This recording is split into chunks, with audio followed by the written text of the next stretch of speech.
In this video, we will talk about SQL and, or, and not operators that we can make use of in the where clause. Okay, so in the previous video, we have seen the usage of where clause, but in that video, we have only seen the examples in which we were only using a single condition along with the where clause at a particular time, right? Now in this video, I'll show you how you can use multiple conditions using the and, or, and not operators. Okay, so I'll go to SQL.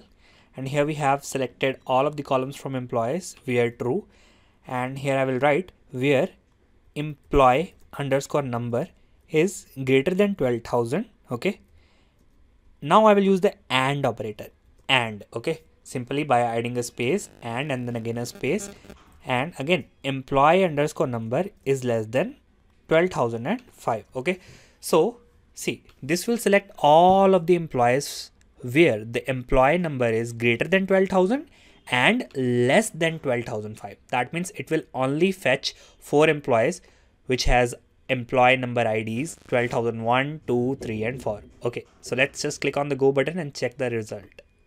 So you can see it has only fetched 4 records with the IDs 12,001, 12,002, 12,003 and 12,004.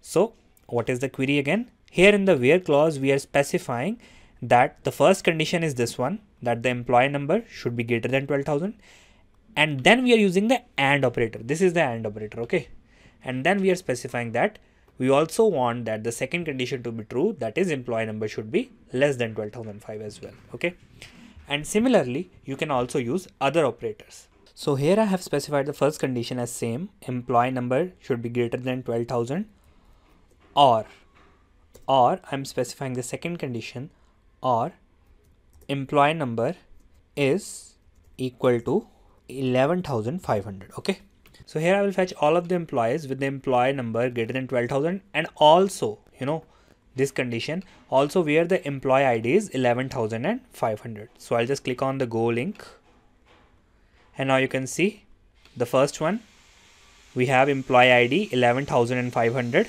and that is also fetched, and then all of the employees with the employee numbers greater than 12,000. This is the example of or. If we would have used and here, no records would have been fetched. Okay, because this simply, you know, doesn't become a good query. So you can see, because this is not really a logical condition. So the series of the employee numbers start from 10,001. So I just write here where not employee number 1001. So it should not select the record where the employee number is 10,001. So I'll just click on the go button, and you will see now it selected all of the employees. Just one employee it has not selected, which has the ID 10,001. So this was the example of not, and you can also use all of the different operators at once as well. Okay, so for example, I am just showing you the example of and not together. So where employee underscore number is greater than 12,000 and not gender is equal to M. You can also use double quotes. Here you can use double quotes or single quotes. So I have just used double quotes. So here I have just used double quotes. So here I am telling it that I want all of the employees with employee numbers greater than 12,000 and the gender should not be male. Okay, so I'll just click on the go button, and now you can see it has selected the records for all of the female employees where the gender is female and the employee ID is greater than 12,000. That's how you can make use of the different operators and, or, and not along with the where clause.